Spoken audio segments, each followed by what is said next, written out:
Hello guys, welcome back to our YouTube channel decode bits. So guys, आजच्या आपल्या Python part 3 मध्ये आपण बघणार आहोत पायथॉन सिंटॅक्स. सो पायथॉन सिंटॅक्समध्ये आपण बघूयात व्हाईट स्पेस अँड इंडेंटेशन्स आणि त्याचबरोबर कमेंट्स. आणि त्याचसोबत आपण अजून एक टॉपिक आज बघणार आहोत, तो म्हणजे basic concepts of Python. So basic concepts of पायथॉनमध्ये आपण बघणार आहोत continuation of statement, identifiers, keywords आणि स्ट्रिंग लिटरल्स. सो चला सुरू करूया आपला आजचा video. Python part 3, let's get started.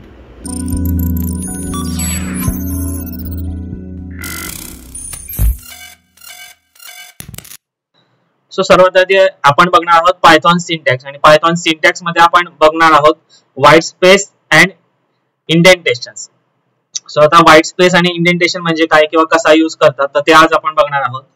So जर तुम्ही इतर लँग्वेजेस मध्ये जर काम केलेलं असेल जसं की Java, C sharp, C plus plus, तर ह्या लँग्वेजेस मध्ये आपण स्टेटमेंट सेपरेट करण्यासाठी किंवा स्टेटमेंट एंड झाल्यानंतर सेमीकोलनचा यूज करायचो. पण पायथॉन मध्ये तसं नाही आहे. जर तुम्हाला पायथॉन मध्ये स्टेटमेंट सेपरेट करायचं असेल तर आपल्याला नेक्स्ट लाईनला ते नवीन स्टेटमेंट लिहायचं असतं. तुम्ही स्क्रीनशॉट मध्ये सुद्धा बघू शकता की इथे मी एक फंक्शन घेतलेलं आहे आणि त्या फंक्शन मध्ये फॉर लूप घेतलाय आणि एक प्रिंटचं स्टेटमेंट घेतलंय. तर प्रत्येक स्टेटमेंट जे न्यू स्टेटमेंट आहे ते आपण एक नवीन लाईनला स्टार्ट केलेलं आहे, लिहिलेलं आहे. जर अशा प्रकारे आपण पायथॉन मध्ये सिंटॅक्स लिहित असतो किंवा कोड लिहित असतो.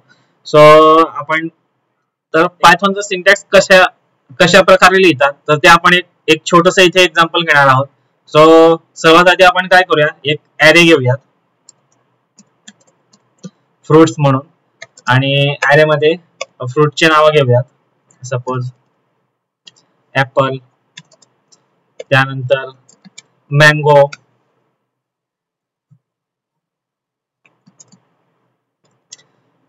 त्यानंतर ऑरेंज,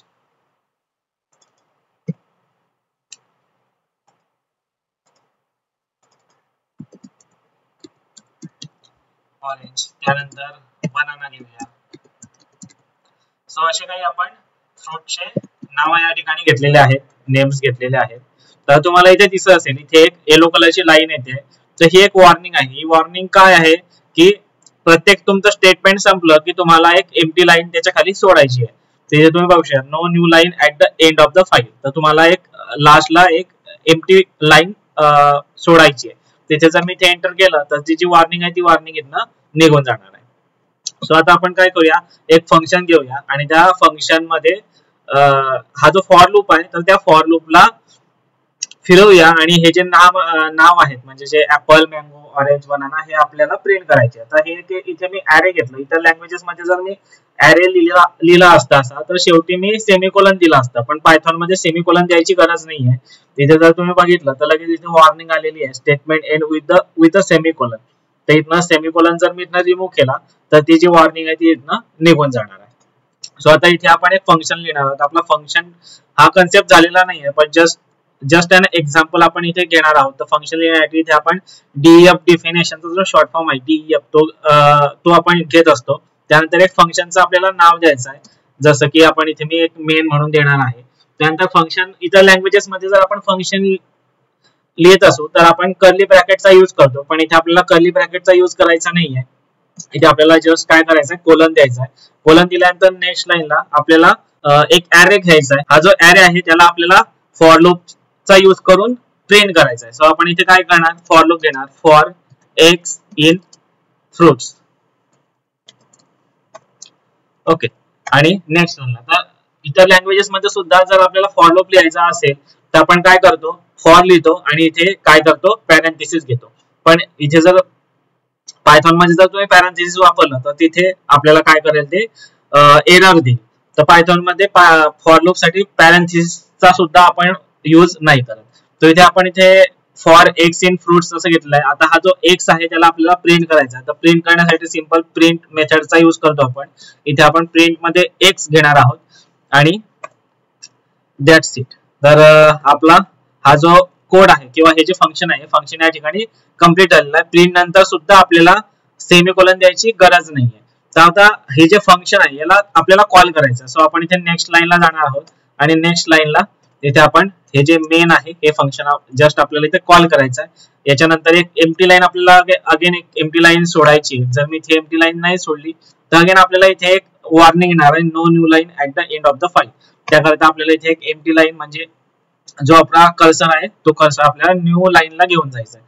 याला आपण सेव्ह करणार आहोत. सेव्ह केल्यानंतर तुम्ही इथे वरती बघू शकतात, इथे रनचं बटन आहे, याला जस्ट क्लिक करायचं आहे. तर आपला जो कोड आहे तो रन होणार आहे. आणि हा जो ऍरे मध्ये, या ऍरे मध्ये जे काही आपले फ्रूटचे नाव होते, नेम्स होते, ते नेम्स सगळे या ठिकाणी प्रिंट झालेले आहे.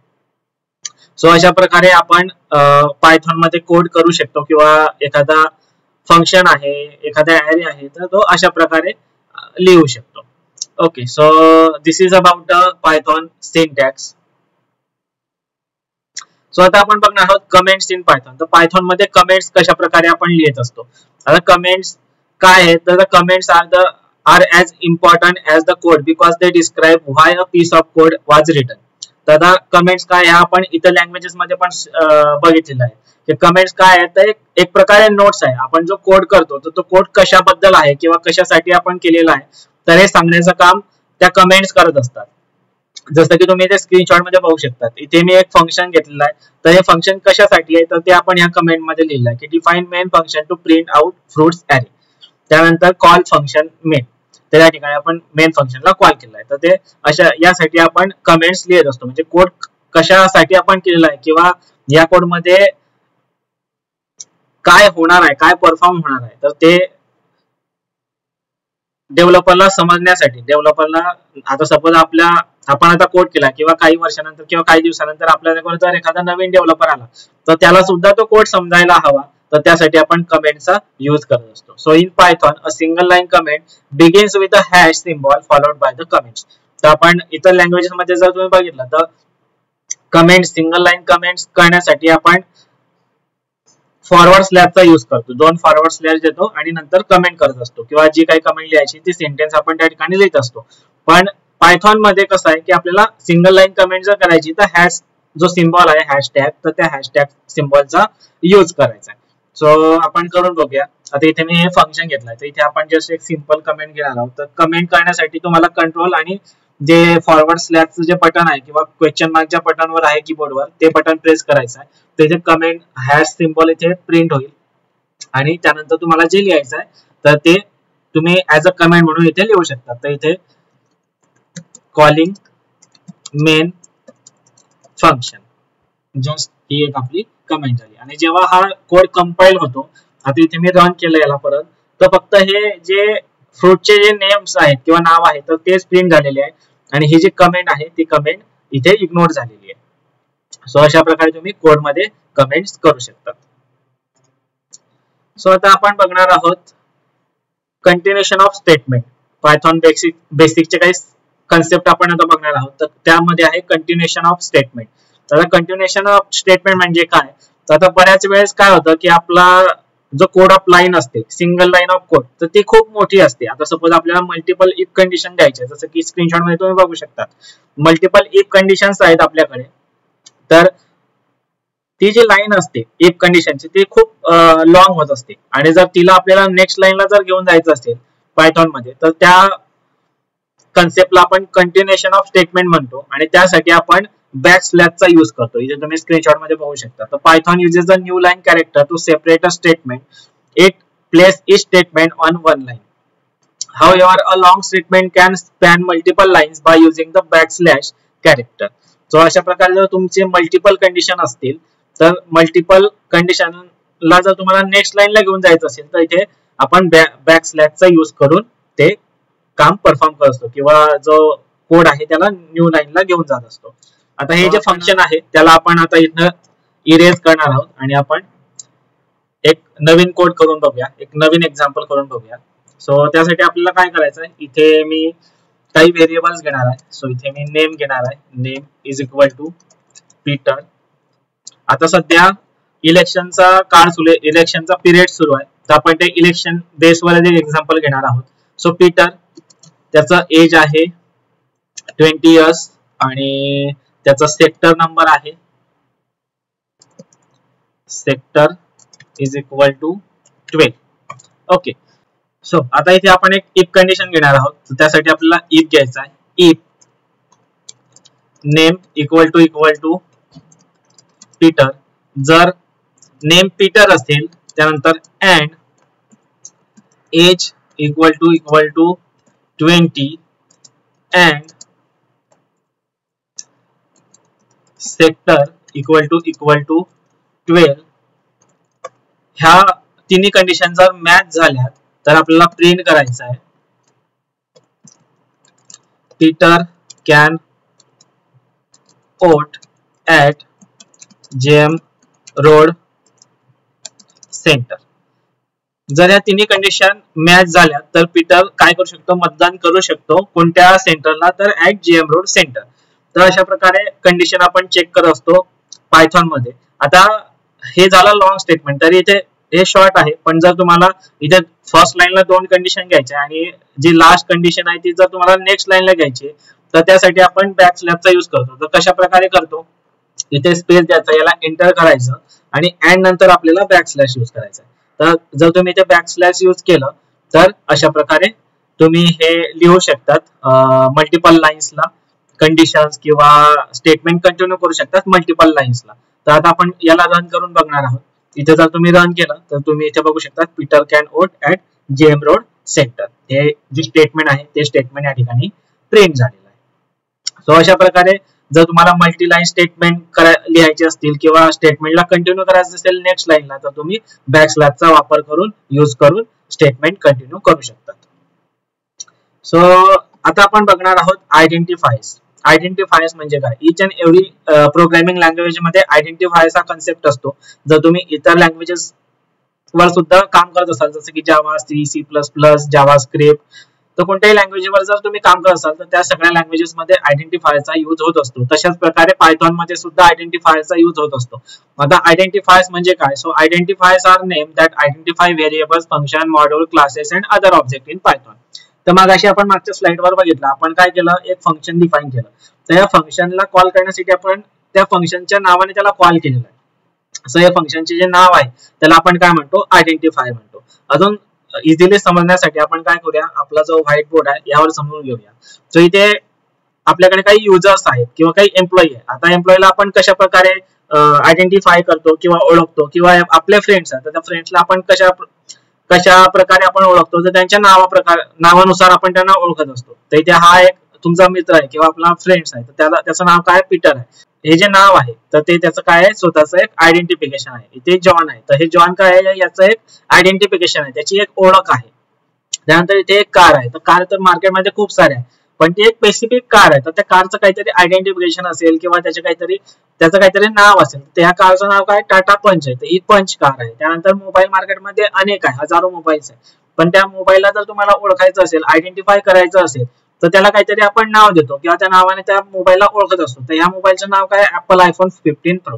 तर अशा प्रकारे एखाद्या व्यक्ती वस्तूला जे काही नाव असतं आणि त्या नावानुसार आपण त्याला ओळखत असतो तर त्याला आपण काय म्हणतो, आयडेंटिफिकेशन किंवा आयडेंटिफायर म्हणत असतो. आणि सेम कन्सेप्ट पायथॉन मध्ये सुद्धा आहे.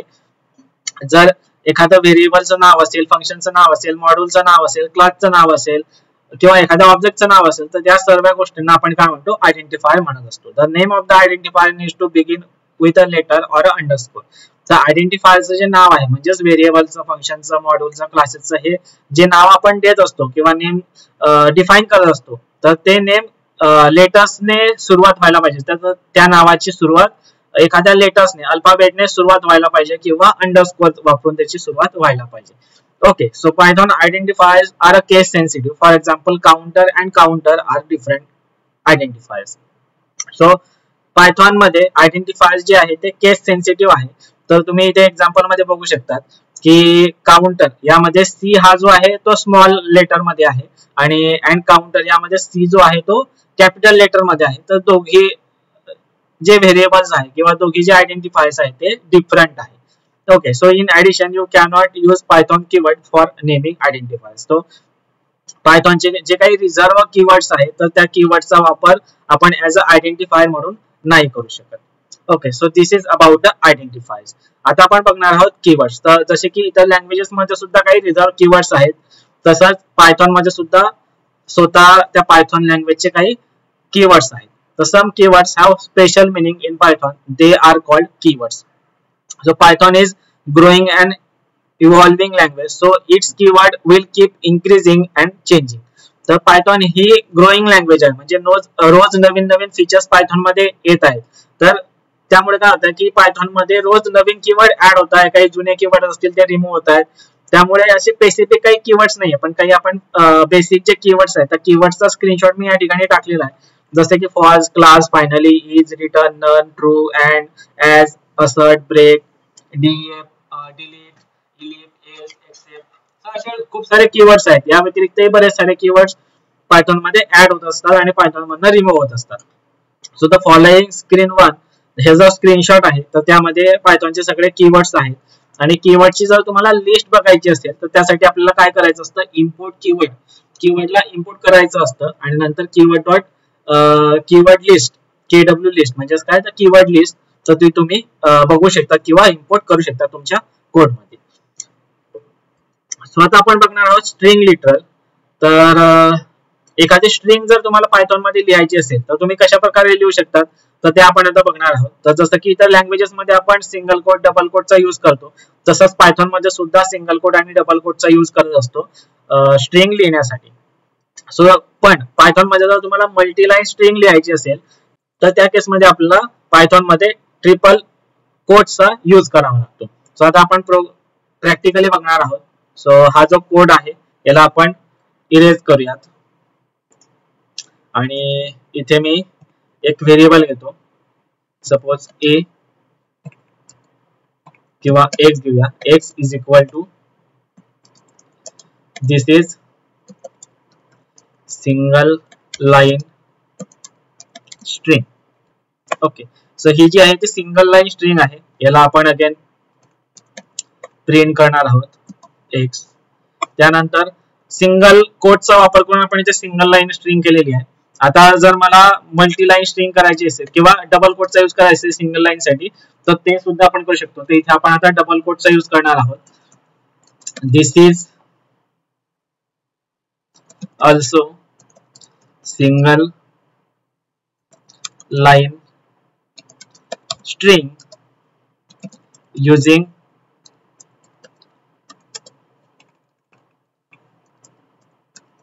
Double quote. तर इथे डबल कोटचा आपण यूज केलेला आहे. सो अगेन आपण इथे प्रिंट करणार आहोत ए ला.